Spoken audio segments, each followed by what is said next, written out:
മക്കളെ, അപ്പം നമ്മൾ ഇന്ന് ഡിസ്കസ് ചെയ്യാൻ പോകുന്ന ഒരു തിയറമാണ് സെക്ഷൻ 9-ലെ. ഏകദേശം ഇനി ഒരു 1-2 റിസൾട്ടും കൂടെ കഴിഞ്ഞാൽ ഈ സെക്ഷൻ കഴിയും. അപ്പോൾ സെക്കൻഡ് മൊഡ്യൂള് ഏകദേശം കഴിയാറായി എന്ന് ഞാൻ വിചാരിക്കുന്നു. അപ്പോൾ ഇവിടെ തിയറം എന്താ പറയണത് വെച്ച് കഴിഞ്ഞാൽ, നോക്കൂ, every permutation sigma of A finite set Every permutation sigma of a finite set is a product of disjoint cycles. അപ്പോൾ സൈക്കിൾ എന്താണെന്ന് നമ്മൾ ഗൂഗിൾ മീറ്റിൽ ഡിസ്കസ് ചെയ്തിരുന്നു. സൈക്കിളുടെ ലെങ്ത് എന്താണെന്ന് പറഞ്ഞിരുന്നു അല്ലേ? അപ്പോൾ അങ്ങനെയുള്ള കാര്യങ്ങളെല്ലാം നമ്മൾ പറഞ്ഞിരുന്നു. സൈക്കിൾ എപ്പോഴാണ് ഒരു പെർമ്യൂട്ടേഷൻ ഒരു സൈക്കിളാണെന്ന് പറയുക, ആ സൈക്കിളുടെ ലെങ്ത് എന്താണെന്ന് പറയുക, ലെങ്ത് എങ്ങനെയാണ് പറയുക എന്നുള്ളതെല്ലാം നമ്മൾ പറഞ്ഞിരുന്ന കാര്യങ്ങളാണ് അല്ലേ? അപ്പോൾ അതിൻ്റെ നോട്ട്സും ഞാൻ ഇട്ടിരുന്നു ഗൂഗിൾ ക്ലാസ് റൂമിൽ, നിങ്ങൾ എഴുതിയിട്ടുണ്ടാവുമെന്ന് വിചാരിക്കണം. അപ്പോൾ ഇവിടെ പറയാൻ പോകുന്നത് ഏതൊരു പെർമ്യൂട്ടേഷൻ എടുത്തു കഴിഞ്ഞാലും, ഏതൊരു പെർമ്യൂട്ടേഷൻ എന്ന് പറഞ്ഞു കഴിഞ്ഞാൽ ഏതൊരു ഫൈനൈറ്റ് സെറ്റിൽ ഡിഫൈൻ ചെയ്യുന്ന ബൈജക്റ്റീവ് ഫങ്ഷൻസ്, ഫൈനൈറ്റ് അതായത് എയിൽ നിന്ന്, എ ഒരു ഫൈനൈറ്റ് സെറ്റ് ആണെങ്കിൽ എയിൽ നിന്ന് എയിലോട്ടുള്ളൊരു ബൈജക്ഷൻ, അതാണല്ലോ ഒരു പെർമ്യൂട്ടേഷൻ ഓൺ എ എന്ന് പറയുന്നത്. അപ്പോൾ every permutation sigma of A finite set is A product of disjoint cycles എന്നാണ് നമുക്ക് പ്രൂവ് ചെയ്യാനുള്ളത് അല്ലേ? അപ്പോൾ അതിന് വേണ്ടി എന്ത് ചെയ്യുന്നു, നമ്മൾ ഒരു ഫൈനൈറ്റ് സെറ്റ് എടുത്തു, അതിലൊരു പെർമ്യൂട്ടേഷൻ, അതായത് എയിൽ നിന്ന് എയിലോട്ടൊരു ബൈജക്ഷനും കൺസിഡർ ചെയ്തു. ആ ബൈജക്ഷൻ അതാണല്ലോ പെർമ്യൂട്ടേഷൻ, അതിനെ നമ്മൾ എന്ത് ചെയ്യുന്നു, സിഗ്മ എന്ന് ഡിനോട്ട് ചെയ്തു. ഓക്കെ. പിന്നെ നമ്മൾ പഠിച്ചിരുന്നു ആ ഓരോ സിഗ്മയ്ക്ക് കറസ്പോണ്ടിങ് ആയിട്ടും നമ്മൾക്ക് ആ സെറ്റിനകത്തൊരു റിലേഷൻ ഡിഫൈൻ ചെയ്യാൻ പറ്റും. അതൊരു ഇക്വാലൻസ് റിലേഷൻ ആവുന്ന രീതിയിൽ നമുക്ക് റിലേഷൻസ് ഡിഫൈൻ ചെയ്യാൻ പറ്റുമെന്ന് നമ്മൾ കണ്ടതാണ് അല്ലേ, ഓർബിറ്റൊക്കെ ഡിഫൈൻ ചെയ്ത സമയത്ത്. അപ്പോൾ ഈ സിഗ്മയ്ക്ക് കറസ്പോണ്ടിങ് ആയിട്ട് എന്ത് ചെയ്യുന്നു, എയിലൊരു റിലേഷൻ, ഒരു ഇക്വാലൻസ് റിലേഷൻ ഡിഫൈൻ ചെയ്യുന്നു. അപ്പോൾ ഒരു ഇക്വാലൻസ് റിലേഷൻ ഒരു സെറ്റിനകത്ത് ഡിഫൈൻ ചെയ്യാൻ പറ്റി കഴിഞ്ഞു കഴിഞ്ഞാൽ that equivalence relation partition the set A into equivalence classes. അതാണല്ലോ നമ്മളുടെ ഓർബിറ്റ്സ് എന്ന് പറയുന്നത്, ഓർബിറ്റ്സ് ഓഫ് സിഗ്മ എന്ന് പറയുന്നത്. അപ്പോൾ നമ്മൾക്ക് ഈ സിഗ്മയ്ക്ക് കറസ്പോണ്ടിങ് ആയിട്ട് വരുന്ന ഇക്വാലൻസ് റിലേഷൻ, എയിലെ ഇക്വാലൻസ് റിലേഷൻ നമ്മൾ ഡിഫൈൻ ചെയ്യുന്നു. ആ ഇക്വാലൻസ് റിലേഷൻ എയെ പാർട്ടീഷൻ ചെയ്യുന്നു. അതാണ് ഈക്വാലൻസ് ക്ലാസസ് അല്ലെങ്കിൽ ഓർബിറ്റ്സ് ഓഫ് സിഗ്മ എന്ന് പറയുന്നത്. അപ്പോൾ ഇവിടെ നമ്മൾ സിഗ്മയുടെ ഓർബിറ്റ്സ് എടുക്കുന്നത് B1 B2 എക്സെട്ര BR ആണെന്ന് വിചാരിക്കുക. അപ്പോൾ B1 B2 എക്സെട്ര BR എന്ന് പറയുന്നത് സബ്സെറ്റ് ഓഫ് എ ആണ്, അതെല്ലാം ഡിസ്ജോയിൻറ്റുമായിരിക്കും. അതാണ് B1 union B2 etcetera union BR is equal to A and BI intersection BJ എന്ന് പറയുന്നത് എംറ്റി ആണ്, I not equal to J. നമുക്ക് പ്രൂവ് ചെയ്യാനുള്ള എന്താ, sigma can be expressed as a product of disjoint cycles എന്നാണ്. അപ്പോൾ അതിന് വേണ്ടി നമ്മളൊരു സൈക്കിൾ ഡിഫൈൻ ചെയ്യുന്നു. ഈ ഓർബിറ്റ്സ് യൂസ് ചെയ്തിട്ട്, സിഗ്മയുടെ ഓർബിറ്റ്സ് യൂസ് ചെയ്തിട്ട് നമ്മളൊരു സൈക്കിൾ ഡിഫൈൻ ചെയ്യാൻ പോവുകയാണ്. സൈക്കിൾ എന്ന് പറഞ്ഞാലും ഒരു പെർമ്യൂട്ടേഷൻ തന്നെയാണ് കേട്ടോ. അപ്പോൾ ഇവിടെ ഡിഫൈൻ ചെയ്യുന്ന μi ആണ് നമ്മൾ സൈക്കിളായിട്ട് എടുക്കുന്നത്. ഡിഫൈൻ ചെയ്യുന്നത് എങ്ങനെയാണെന്ന് വെച്ച് കഴിഞ്ഞാൽ, μi എന്ന് പറയുന്നത് എയിൽ നിന്ന് എയിലോട്ട് തന്നെയാണ്. അപ്പോൾ μi ഡിഫൈൻ ചെയ്യുന്നത് μi of x is equal to sigma of x. X BIയിലെ എലമെൻ്റ് ആണെങ്കിൽ, അല്ലെങ്കിൽ എന്താ എടുക്കുന്നത്, അതേ എലമെൻ്റ് തന്നെ, എക്സ് അതർവൈസ്. അപ്പോൾ μ1 ഓഫ് എക്സ് എന്ന് പറയുന്നത് സിഗ്മ ഓഫ് എക്സ് ആയിരിക്കും, എക്സ് ബിലോങ്സ് ടു B1 ആണെങ്കിൽ. ഇനി എക്സ് B1-ലില്ല, B2-ലാണെങ്കിൽ μ1 ഓഫ് എക്സ് എന്തായിരിക്കും, എക്സ് തന്നെയായിരിക്കും.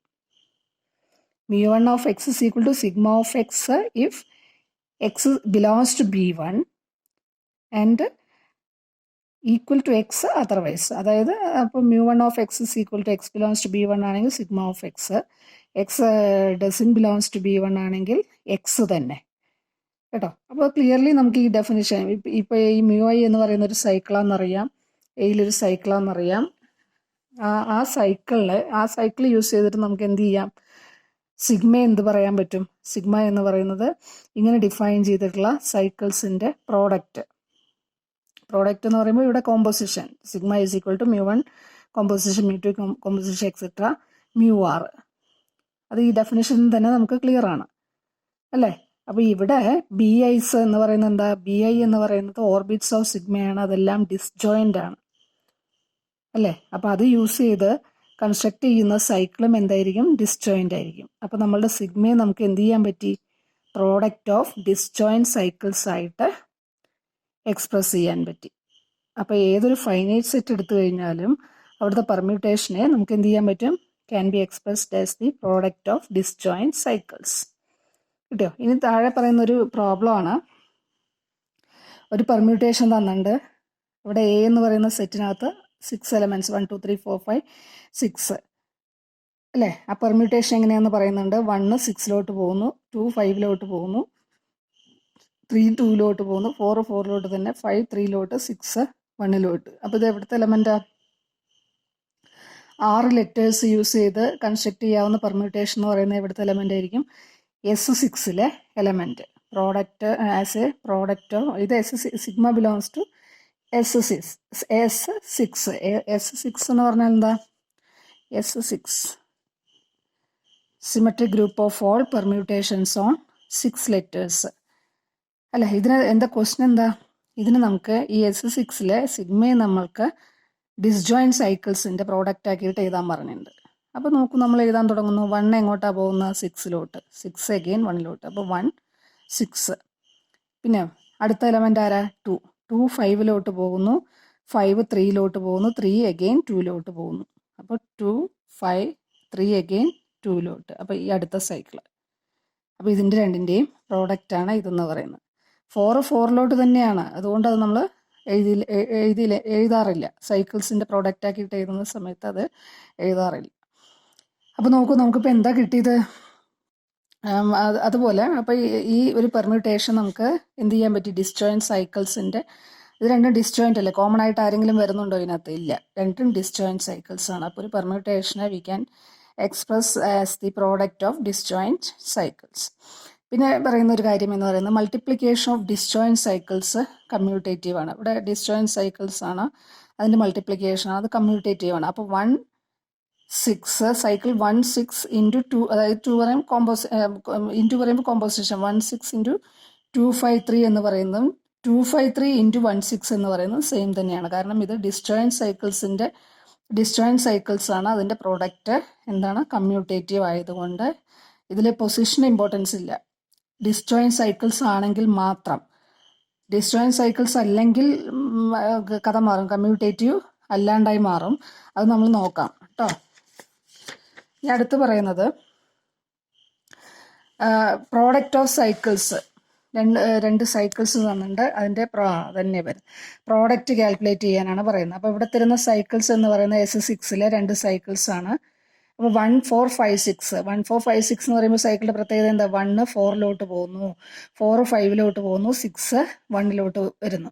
അപ്പോൾ ഇതിൻ്റെ ഇടയിലുള്ള 2 3 4 2 3 എന്ത് സംഭവിച്ചു? 2 2 തന്നെ പോകുന്നു, 3 3 തന്നെ പോകുന്നു. അതുകൊണ്ടാണ് അത് എഴുതാതിരുന്നത് ഈ സൈക്കിളിനകത്ത് കേട്ടോ. ഇവിടെ എന്താ 2 1 5 എന്ന് പറഞ്ഞാൽ എന്താ? 2 1 പോകുന്നു, 1 5 പോകുന്നു. കിട്ടിയോ? അപ്പം നമുക്ക് എന്ത് പറയാൻ പറ്റും? 1 5 പോയി. അപ്പോൾ 1 2 3 4 5 6 തന്നെയാണ്. 1 5 പോകുന്നു, 5 2 പോകുന്നു അല്ലേ? എഗെയിൻ 2 1 പോകുന്നു. അപ്പോൾ ഈ സൈക്കിൾ നമുക്ക് എങ്ങനെ എഴുതാം? പെർമ്യൂട്ടേഷൻ നിങ്ങൾ സാധാരണ അറിയാവുന്ന ഫോമിൽ എങ്ങനെ ഇതിനെ എഴുതാം? 1 2 3 4 5 6 തന്നെയാണ്. 1 5 പോയി, 5 എങ്ങോട്ടാണ് പോകുന്നത്? 2 പോയി. 2 എങ്ങോട്ടാണ് പോകുന്നത്? 2 1 വന്നു അല്ലേ? പിന്നെന്താ 3 3 തന്നെ, 4 4 തന്നെ, 6 6 തന്നെ. അപ്പോൾ ആക്ച്വലി ഇതാണ് ഈ സാധനം എന്ന് പറയുന്നത്. അതുപോലെ ഇതും ഇതുപോലെ നമുക്ക് എഴുതാൻ പറ്റും കേട്ടോ. അപ്പോൾ ഇതാണ് ഈ സാധനം. നമുക്കറിയാൻ വേണ്ടി ഞാൻ പറഞ്ഞു എന്നേ ഉള്ളൂ. അപ്പോൾ ഈ രണ്ട് സൈക്കിൾസിൻ്റെയും പ്രോഡക്റ്റ് കണ്ടുപിടിക്കണം. അപ്പോൾ 1 4 5 6 2 1 5 എങ്ങനെ പെർമ്യൂട്ടേഷൻ പ്രോഡക്റ്റ് കണ്ടുപിടിക്കുക? നോക്കൂ, ഇവിടെ നിങ്ങൾക്ക് നോക്കുമ്പോൾ തന്നെ അറിയാം സൈക്കിൾസ് ഡിസ്ജോയിൻ്റ് അല്ലല്ലേ. കാരണം എന്താ? C1 1 5 ഉണ്ട്, C2 1 5 ഡിസ്ജോയിൻ്റ് അല്ല. നോക്കൂ, അപ്പോൾ 1 4 5 6 എങ്ങനെ പെർമ്യൂട്ടേഷൻ പ്രോഡക്റ്റ് കാൽക്കുലേറ്റ് ചെയ്യാമെന്നറിയാം നിങ്ങൾക്ക് അല്ലേ. അപ്പോൾ ഇവിടെ എന്താ സംഭവിക്കുന്നത്? 1 5 പോയിരിക്കുന്നത്. മൾട്ടിപ്ലൈ ചെയ്യുമ്പോൾ അറിയാമല്ലോ നമുക്ക്. 1 5 5 6. അപ്പോൾ 1 എങ്ങോട്ടാണ് പോകുന്നത്? 6. അതുപോലെ 2 1 1 4 അപ്പോൾ 2 4. 3ക്ക് എന്താ സംഭവിച്ചത്? 3 3 തന്നെ. 4ന് എന്ത് സംഭവിച്ചു? 4 4. ഇവിടെ 4 5. അപ്പോൾ 4 5. പെർമ്യൂട്ടേഷൻ പ്രോഡക്റ്റ് നമ്മളത് കഴിഞ്ഞ വീഡിയോസിലെല്ലാം പറഞ്ഞു കഴിഞ്ഞിട്ടുള്ള കാര്യങ്ങളാണ്. അങ്ങനെ പ്രോഡക്റ്റ് കണ്ടുപിടിക്കുക കേട്ടോ. അപ്പോൾ ഇതിനെ എക്സ്പ്രസ് ചെയ്യുന്നത് എങ്ങനെയാണെന്നുള്ളത്, ഇതിനെയും എങ്ങനെ എക്സ്പ്രസ് ചെയ്യാന്നുള്ളതാണ് ഇവിടെ ഞാൻ ജസ്റ്റ് ഒരു എക്സാമ്പിൾ പോലെ ഇതിനെ മാറ്റി പറഞ്ഞു തന്നത് കേട്ടോ. അപ്പോൾ നോക്കൂ, അപ്പോൾ ഈ രണ്ട് പ്രോഡക്റ്റ് 1456-ഉം 215-ഉം ചെയ്യുന്ന സമയത്ത് നമുക്ക് ഇതാണ് കിട്ടിയത്. ഇനി ഇതിനെ നോക്കൂ, ഒന്ന് തിരിച്ചിട്ട് നോക്കാം. 215-ഉം 1456-ഉം ചെയ്യുമ്പോൾ നമുക്ക് എന്താ വരിക നോക്കൂ, ഇങ്ങനെ ഒരു പെർമ്യൂട്ടേഷനാണ് കിട്ടുന്നത്. അത് മൾട്ടിപ്ലിക്കേഷൻ നിങ്ങൾ കറക്റ്റായി നോക്കണേ. അപ്പോൾ ഇങ്ങനെ ഒരു പെർമ്യൂട്ടേഷനാണ് കിട്ടുന്നത്. ഇത് രണ്ടും ഡിസ്റ്റിങ്ക്റ്റ് ആണല്ലോ, രണ്ടും വ്യത്യാസം ഉണ്ടല്ലോ. കാരണം ഇവിടെ 1 6-ലോട്ടാണ് പോകുന്നത്. പെർമ്യൂട്ടേഷൻ എന്ന് പറഞ്ഞാൽ എന്താ, ആക്ച്വലി ഒരു മാപ്പിംഗ് അല്ലേ, ബൈജക്ഷൻ അല്ലേ. ഇവിടെ ഈ രണ്ടും ചെയ്യുന്ന സമയത്ത് 1 6-ലോട്ടാണ് പോകുന്നത്. 1ന്റെ ഇമേജ് 6 ആയിരുന്നു. ഇവിടെ എന്താ 1 4-ലോട്ട്, 2 4-ലോട്ടായിരുന്നു, ഇവിടെ 2 1-ലോട്ട്. അപ്പോൾ രണ്ടും ഡിസ്റ്റിങ്ക്റ്റ് പെർമ്യൂട്ടേഷൻസാണ് കിട്ടുന്നത് കേട്ടോ. അപ്പോൾ ഇവിടെ എന്താ വന്നത്, C1 into C2 not equal to C2 into C1. ഇവിടെ എന്തുകൊണ്ടാണ് ഇങ്ങനെ സംഭവിച്ചത്, ഇവിടെ സൈക്കിൾസ് ഡിസ്ജോയിൻ്റ് ആയിരുന്നില്ല, കോമൺ എലമെൻറ്റ്സ് ഉണ്ടായിരുന്നു അല്ലേ. അപ്പോൾ അതാണ് പറയുന്നത്. അതുപോലെ നോക്കൂ, രണ്ട് സൈക്കിൾസിൻ്റെ പ്രോഡക്റ്റ് എന്ന് പറഞ്ഞാൽ ഒരു സൈക്കിൾ ആവണമെന്ന് യാതൊരു നിർബന്ധമില്ല. ഇതൊരു സൈക്കിളാണോ, നിങ്ങൾക്ക് ഇതൊരു സൈക്കിളായിട്ട് പറയാൻ പറ്റുമോ? ഇതൊരു സൈക്കിളല്ല അല്ലേ, ഇതൊരു സൈക്കിളല്ല എന്ന് നമുക്കറിയാം. എന്താ ഇതിനെ എങ്ങനെ പറയാം, 1 6-ലോട്ട് പോയി. അപ്പോൾ 1 6 അല്ലേ, 1 6-ലോട്ട്, 6 1-ലോട്ട്. അപ്പോൾ 1 6, പിന്നെ 2 4-ലോട്ട്, 4 5-ലോട്ട്, 2 4-ലോട്ട്, 4 5-ലോട്ട്, 2 4 5. അപ്പോൾ 1 6 ഇൻറ്റു 2 4 5 അങ്ങനെയൊക്കെയല്ലേ വരുന്നത്. അപ്പോൾ clearly it is not a cycle. അപ്പോൾ ഇതൊരു സൈക്കിൾ അല്ല എന്ന് നിങ്ങൾക്കറിയാം. അപ്പോൾ രണ്ട് സൈക്കിൾസിൻ്റെ പ്രോഡക്റ്റ് എടുത്തു കഴിഞ്ഞാൽ അത് സൈക്കിൾ ആവണമെന്ന് യാതൊരു നിർബന്ധവും ഇല്ല. കിട്ടിയോ? ഇനി അടുത്തെന്ന് പറയുന്ന ഒരു ഡെഫിനിഷനാണ് ട്രാൻസ്പൊസിഷൻ എന്ന് പറഞ്ഞു കഴിഞ്ഞാൽ ലെങ്ത് 2 ആയിട്ട് വരുന്ന സൈക്കിളുകൾ. ഇപ്പോൾ ഇവിടെ ലെങ്ത് 3 ആണ്, ഈ സൈക്കിളിൻ്റെ ലെങ്ത് 3 ആണ്, ഇതിൻ്റെ ലെങ്ത് 4 ആണ്. അങ്ങനെ സൈക്കിളിൻ്റെ ലെങ്ത് 2 ആണെങ്കിൽ V can say that cycle is A transposition. Okay, ഇത് നമ്മൾ പറയാൻ പോകുന്നത്. അപ്പോൾ ഇങ്ങനൊരു സൈക്കിള്, ഇപ്പോൾ S3 നമ്മളൊരു എലമെൻ്റ് എടുക്കണം, 1 1 2. ഇതൊരു സൈക്കിളാണ്, ഇതിൻ്റെ ലെങ്ത് 2 ആണ്. This is a transposition. ഇതെന്തുകൊണ്ടാണ് ഞാൻ സൈക്കിളാന്ന് പറഞ്ഞേ, 1 2-ലോട്ട് പോകുന്നു, 2 1-ലോട്ട് പോകുന്നു, 3ക്ക് എന്താ സംഭവിക്കുന്നത്, 3 3-ലോട്ട് തന്നെ. അപ്പോൾ ഇതൊരു സൈക്കിളാണ്, ഇതിൻ്റെ ലെങ്ത് എന്ന് പറയുന്നത് 2 ആണ്. So this is A transposition. അതുപോലെ അടുത്ത് പറയാൻ പോകുന്നത്, നമ്മൾ ഇത് വെച്ചിട്ടൊരു റിസൾട്ട് പറയുകയാണ്. ഏതൊരു സൈക്കിൾ എടുത്തു കഴിഞ്ഞാലും any cycle is A product of transposition. അപ്പോൾ ഒരു സൈക്കിൾ നമുക്കറിയാം ഇങ്ങനെയാണ് റെപ്രസെൻറ്റ് ചെയ്യാന്നറിയാം. ട്രാൻസ്പൊസിഷൻ എന്ന് പറഞ്ഞു കഴിഞ്ഞാൽ ലെങ്ത് 2 ആയിട്ടുള്ള സൈക്കിളാണെന്നറിയാം. അപ്പോൾ നോക്കൂ, ഇവിടെ A1 A2 എക്സെട്ര AN എന്ന് പറയുന്ന സൈക്കിളെ നമുക്ക് എങ്ങനെ പ്രോഡക്റ്റ് ആക്കിയിട്ട് എഴുതാൻ പറ്റും, A1 AN into A1 AN - 1 into A1 AN - 2 into etcetera A1 A2. ഈ പ്രോഡക്റ്റ് എടുത്തു കഴിഞ്ഞാൽ നമ്മൾക്ക് ഈ പെർമ്യൂട്ടേഷനാണ് കിട്ടുക. ഇവിടെ ഓരോ ആളുകളുടെയും ലെങ്ത് എന്താ, ഇത് ഓരോന്നും സൈക്കിളാണ്, ഓരോന്നിൻ്റെയും ലെങ്ത് 2 ആണ്. അപ്പോൾ ഏതൊരു സൈക്കിൾ എടുത്തു കഴിഞ്ഞാലും we can represent that cycle as a product of transposition. കിട്ടിയോ? ഇനി ഇത് വെച്ച് നമ്മൾ നേരത്തെ ഒരു തിയറം പ്രൂവ് ചെയ്തില്ലേ, ഏതൊരു പെർമ്യൂട്ടേഷൻ എടുത്താലും we can represent that permutation as a product of disjoint cycles എന്ന് പറഞ്ഞില്ലേ. അപ്പോൾ ആ തിയറവും അതുപോലെ സൈക്കിളുകളെ ട്രാൻസ്പൊസിഷൻ്റെ പ്രോഡക്റ്റ് ആക്കിയിട്ട് എഴുതാം. അതായത് പെർമ്യൂട്ടേഷൻസിനെ നമുക്ക് എന്ത് ചെയ്യാം, ഫൈനൈറ്റ് സെറ്റിലെ പെർമ്യൂട്ടേഷൻസിനെ പ്രോഡക്റ്റ് ഓഫ് സൈക്കിൾസ് ആക്കിയിട്ട് എഴുതാം, സൈക്കിൾസിനെ പ്രോഡക്റ്റ് ഓഫ് ട്രാൻസ്പൊസിഷൻസ് ആക്കിയിട്ട് എഴുതാം. So we can say that any permutation of a finite set can be expressed as the product of transposition. ആ തിയറും ഇതും വെച്ചിട്ടാണ് നമ്മൾ പറയുന്നത്. ഇനി permutation of A finite set of at least 2 elements can be expressed as a product of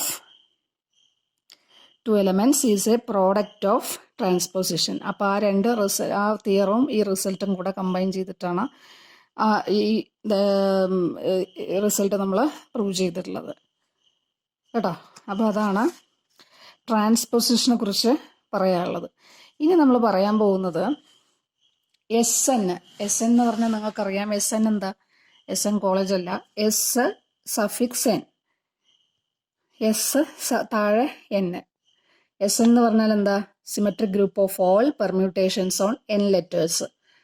അതായത് 1 2 3 up to N വരെ domain. അതുപോലെ കോഡൊമെയിനും 1 2 3 up to N വരെ.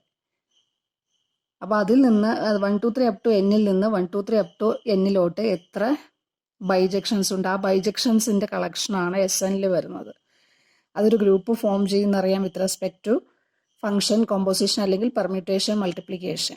ആ ഗ്രൂപ്പാണ് symmetric group of all permutations on N letters എന്ന് പറയുന്നത്. അപ്പോൾ ഇതിൽ ഐഡന്റിറ്റി പെർമ്യൂട്ടേഷൻ ആരാന്നറിയാം. ഗ്രൂപ്പ് ആണെങ്കിൽ ഐഡന്റിറ്റി എലമെന്റ് ഉണ്ടല്ലോ. ഇതിൽ ഐഡന്റിറ്റി പെർമ്യൂട്ടേഷൻ എന്ന് പറയുന്ന ആരാ? ഐഡന്റിറ്റി മാപ്പിംഗ് ആണ്. അപ്പോൾ SN നമ്മളിപ്പോൾ N > 2 ആണെന്ന് വിചാരിക്കുക. അപ്പോൾ അതിൽ ഏതൊരു സിമെട്രിക് ഗ്രൂപ്പ് നമ്മൾ കൺസിഡർ ചെയ്താലും അതിൻ്റെ ഐഡന്റിറ്റി N > 2 ഐഡന്റിറ്റി പെർമ്യൂട്ടേഷൻ എന്ന് പറയുന്നത് എന്താ? Is the product 1 to 2 1. ഈ രണ്ട് ട്രാൻസ്പോസിഷൻസിൻ്റെ പ്രോഡക്റ്റ് ആയിരിക്കും. അതായത് 1 2 3 അപ് ടു Nൽ നിന്ന് 1 2 3 അപ് ടു Nലോട്ടുള്ള ബൈജക്ഷൻസിന്റെ കളക്ഷൻ ഒരു ഗ്രൂപ്പ് ഫോം ചെയ്യും with respect to function, composition അല്ലെങ്കിൽ പെർമ്യൂട്ടേഷൻ, മൾട്ടിപ്ലിക്കേഷൻ. ആ ഗ്രൂപ്പിനകത്ത് ഐഡന്റിറ്റി എലമെന്റ് എന്ന് പറയുന്നത് ഈ രണ്ട് സൈക്കിൾസിന്റെ പ്രൊഡക്റ്റ് ആണ്, അല്ലെങ്കിൽ ട്രാൻസ്പോസിഷൻസിന്റെ പ്രൊഡക്റ്റ് ആണ്. നിങ്ങൾക്ക് നോക്കാലോ. ഇപ്പോൾ നോക്കൂ, ഞാൻ S3 ആണ് എടുക്കുന്നതെങ്കിൽ S3ലാകുമ്പോൾ 1 2 3. അപ്പോൾ ഇവിടെ എടുക്കുന്ന ആളെന്താ? 1 2ലോട്ട് 2 1ലോട്ട് 3ക്ക് മാറ്റില്ല. അതുപോലെ അഗെയിൻ 1 2 3 1 2ലോട്ട് 2 1ലോട്ട് 3 3ലോട്ട് അല്ലേ? ഇത് രണ്ടും കൂടെ പ്രൊഡക്റ്റ് ചെയ്യുമ്പോൾ എന്താ വരുന്നത്? നിങ്ങൾക്ക് S3യിലെ ഐഡന്റിറ്റി എലമെന്റ് ആണോ വരുന്നത്? S3യിലെ ഐഡന്റിറ്റി എലമെന്റ് ആരാണെന്ന് നിങ്ങൾക്കറിയാം. ഇതിൽ നോക്കൂ, പ്രൊഡക്റ്റ് ചെയ്യുമ്പോൾ എന്താ വരുന്നത്? ഇവിടെ 1 2ലോട്ട് പോയി, 2 ഇവിടെ എന്താ പോകുന്നത്? എങ്ങോട്ടാ പോകുന്നത്? 1ലോട്ട്. അതുപോലെ ഇവിടെ 2 1ലോട്ട് പോയി, ഇവിടെ 1 2ലോട്ട് 3 3ലോട്ട്. ഇത് ഐഡന്റിറ്റി പെർമ്യൂട്ടേഷൻ അല്ലേ? സോ നമ്മൾക്ക് അതുപോലെ S4ലെയും ഇപ്പോൾ ഏതാ S3 എടുത്തു, S4 S5 ഏതിൽ നോക്കിയാലും നമുക്ക് എന്ത് പറയാൻ പറ്റും? ഐഡന്റിറ്റി പെർമ്യൂട്ടേഷൻ എന്ന് പറയുന്നത് is the product of 1 2 and 2 1. പിന്നെ നമ്മൾ പറയാൻ പോകുന്നത്, ഞാനിപ്പോൾ ഇതിൽ പറഞ്ഞിട്ടില്ല, ഈവൺ ആൻഡ് ഓഡ് പെർമ്യൂട്ടേഷൻസ്. എപ്പോഴാണ് ഒരു പെർമ്യൂട്ടേഷൻ? നിങ്ങളൊരു ഫംഗ്ഷൻ ഈവൺ ഓഡ് എന്ന് പറയുന്നില്ലേ? ഈവൺ ഓഡ് എന്നൊക്കെ പറയുന്നുണ്ട്. അതുപോലെ എപ്പോഴാണ് ഒരു പെർമ്യൂട്ടേഷൻ ഈവൺ ഓഡ് പറയുക?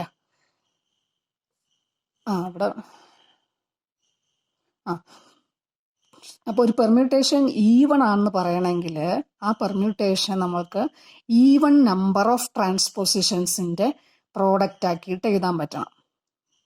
A permutation is said to be even if it can be expressed as the product of even number of transpositions. അപ്പോൾ നോക്കൂ മക്കളെ, ഞാനൊരു കാര്യം ചോദിച്ചോട്ടെ. നമ്മളുടെ ഐഡന്റിറ്റി എലമെന്റ് എന്ന് പറയുന്നത് ഏത് സിമെട്രിക് ഗ്രൂപ്പ് എടുത്തോളൂ, അതിൽ ഐഡന്റിറ്റി എലമെന്റ് എന്ന് പറയുന്നത് is the product of these two cycles. We know that these are cycles of length 2 and hence they are transpositions.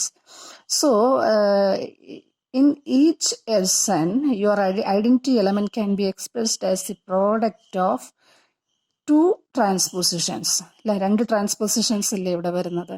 So we can conclude that our identity permutation is even.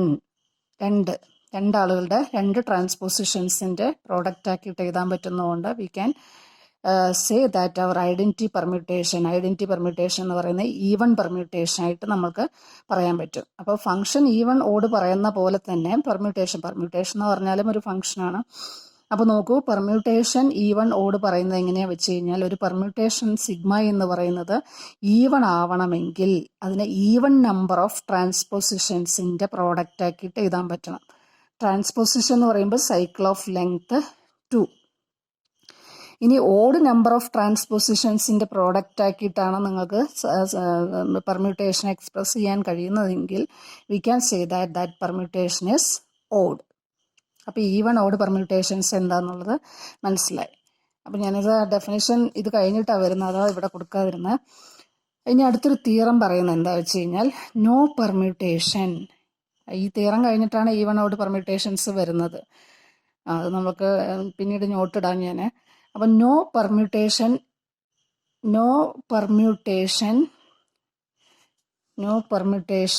In SN. in Sn, no permutation in Sn can be expressed both as a product of even number of transposition and odd number of transposition. അതായത് Snലെ ഒരു പെർമ്യൂട്ടേഷൻ സിഗ്മ എടുത്തു കഴിഞ്ഞാൽ ആ സിഗ്മയെ at a time even number of ട്രാൻസ്പോസിഷൻസിന്റെ പ്രോഡക്റ്റ് ആക്കിയിട്ടും അതുപോലെ ഇപ്പോൾ ഈവൺ നമ്പർ ഓഫ് ട്രാൻസ്പോസിഷൻസിന്റെ പ്രോഡക്റ്റ് ആക്കിയിട്ട് എഴുതാൻ പറ്റുന്ന ഒരു സിഗ്മ ഇതിൽ നിന്ന് എടുത്തു കഴിഞ്ഞാൽ, ഒരു പെർമ്യൂട്ടേഷൻ ഇതിൽ നിന്ന് എടുത്തു കഴിഞ്ഞാൽ it can be expressed as the product of odd number of transpositions. അപ്പോൾ ഈവൺ നമ്പർ ഓഫ് ഒരു പെർമ്യൂട്ടേഷൻ ഒന്നുമില്ലെങ്കിൽ ഈവൺ നമ്പർ ഓഫ് ട്രാൻസ്പോസിഷൻ അല്ലെങ്കിൽ ഓഡ് നമ്പർ ഓഫ് ട്രാൻസ്പോസിഷൻസിന്റെ പ്രോഡക്റ്റ് ആക്കിയിട്ട് മാത്രമേ എഴുതാൻ പറ്റുള്ളൂ. അറ്റ് എ ടൈം ഈവണും ഓടും ചേർത്ത് എഴുതാൻ പറ്റില്ല. ഒന്നുമില്ലെങ്കിൽ ഈവൺ നമ്പർ ഓഫ് ട്രാൻസ്പോസിഷൻസ് അല്ലെങ്കിൽ ഓഡ് നമ്പർ ഓഫ് ട്രാൻസ്പോസിഷൻസിന്റെ പ്രോഡക്റ്റ് ആക്കിയിട്ടാണ് ഒരു പെർമ്യൂട്ടേഷനെ എക്സ്പ്രസ് ചെയ്യാൻ പറ്റുക എന്നാണ് പറയുന്നത് കേട്ടോ. തിയറം അതാണ് പറയുന്നത്. അപ്പോൾ അത് പ്രൂവ് ചെയ്യാൻ വേണ്ടിയിട്ട് നോക്കൂ, നമുക്കറിയാം സിമെട്രിക് ഗ്രൂപ്പ്, രണ്ട് സിമെട്രിക് ഗ്രൂപ്പ്, എ എന്ന് പറയുന്ന ഒരു ഫൈനൈറ്റ് സെറ്റാണ്, ബിയും ഒരു ഫൈനൈറ്റ് സെറ്റാണ്. അപ്പോൾ രണ്ട് സിമെട്രിക് ഗ്രൂപ്പുകൾ നമ്മൾ കൺസിഡർ ചെയ്തു. എസ് എന്ന് പറഞ്ഞാൽ എന്താ? Symmetric group of all permutations on the set A, symmetric group of all permutations on the set B. അപ്പോൾ ഈ രണ്ട് സിമെട്രിക് ഗ്രൂപ്പും ഐസോമോർഫിക് ആവുന്ന എപ്പോഴാണ്? ഇതിലെ നമ്പർ ഓഫ് എലമെന്റ് എന്താണെന്നുള്ളതിന് പ്രസക്തിയില്ല, പക്ഷേ എലമെന്റുകളുടെ എണ്ണത്തിനാണ് പ്രസക്തി. അപ്പോൾ കാർഡിനാലിറ്റി ഓഫ് എയും കാർഡിനാലിറ്റി ഓഫ് ബിയും സെയിം ആണെങ്കിൽ ഈ സിമെട്രിക് ഗ്രൂപ്പുകൾ എന്തായിരിക്കും? ഐസോമോർഫിക് ആയിരിക്കും. അത് നമുക്ക് അറിയുന്ന കാര്യമാണ്, നമ്മൾ നേരത്തെ ഡിസ്കസ് ചെയ്തിട്ടുള്ള കാര്യം അത്. ഇനി നമ്മൾ ചെയ്യാൻ പോകുന്നത്, നമുക്ക് പ്രൂവ് ചെയ്യേണ്ട എന്താ? ഒരു Snലെ ഒരു എലമെന്റ് എടുത്തു കഴിഞ്ഞാൽ അതിനെ ഒന്നുമില്ലെങ്കിൽ ഈവൺ നമ്പർ ഓഫ് ട്രാൻസ്പോസിഷൻ അല്ലെങ്കിൽ ഓഡ് നമ്പർ ഓഫ് ട്രാൻസ്പോസിഷൻസിന്റെ പ്രൊഡക്റ്റ് ആക്കിയിട്ടാണ് എഴുതാൻ പറ്റുക എന്നുള്ളതാണ് നമ്മൾക്ക് കാണിക്കേണ്ടത് അല്ലേ. അപ്പോൾ നോക്കൂ, നമ്മൾ എന്ത് ചെയ്തു? എ എന്ന് പറയുന്ന ഒരു സെറ്റ് എടുത്തു. ആ സെറ്റിനകത്ത് n എലമെന്റ്സ്, അതായത് the set A consist of all the, ഇവിടെ n element 1 2 3 up to n വരെ എടുക്കുന്നതിന് പകരം നമ്മൾ എ എന്ന് പറയുന്ന സെറ്റിനകത്ത് എടുക്കുന്ന എലമെന്റ്സുകൾ എന്ന് പറയുന്നത് ഐഡന്റിറ്റി മെട്രിക്സ് ഇല്ലേ, n/n ഐഡന്റിറ്റി മെട്രിക്സ്, n റോസും n കോളംസും ഉള്ള ഐഡന്റിറ്റി മെട്രിക്സിലെ ഓരോ റോയും, ഫസ്റ്റ് റോ എന്ന് പറയുന്നത്, ഫസ്റ്റ് റോ ആരാ? അതിലെ INലെ ഫസ്റ്റ് റോ ആരാ? 1 0 0 0 0 0. സെക്കൻഡ് റോ എന്ന് പറയുന്നത് 0 1 0 0. അപ്പോൾ ഇതിൽ എയിലെ ഒരു എലമെന്റ് എന്ന് പറയുന്നത്, ആദ്യത്തെ എലമെന്റ് 1 0 0 0, n ട്യൂപ്പിൾ, അതിൽ ഫസ്റ്റ് എലമെന്റ് 1. രണ്ടാമത്തെ എലമെന്റ് എന്ന് പറയുന്നത് n ട്യൂപ്പിൾ, അതിൽ സെക്കൻഡ് എലമെന്റ് 1, ബാക്കിയെല്ലാം 0. അപ്പം അങ്ങനെയാണ് നമ്മൾ ഇവിടെ എ എന്ന് പറയുന്നത് 1 2 3 അപ് ടു n എടുക്കുന്നതിന് പകരം, ഇങ്ങനെ എടുക്കുന്നതിന് പകരം നമ്മൾ എങ്ങനെ എടുക്കുന്നു? എയ്ക്കകത്തെ എലമെന്റ്സ് എങ്ങനെ എടുക്കുന്നത്? 1 0 0 0, അതുപോലെ അടുത്ത എലമെന്റ് 0 1 എക്സെട്ര 0 കേട്ടോ. അങ്ങനെയാണ് എടുക്കുന്നത്. അതായത് INലെ റോസ് ആണ്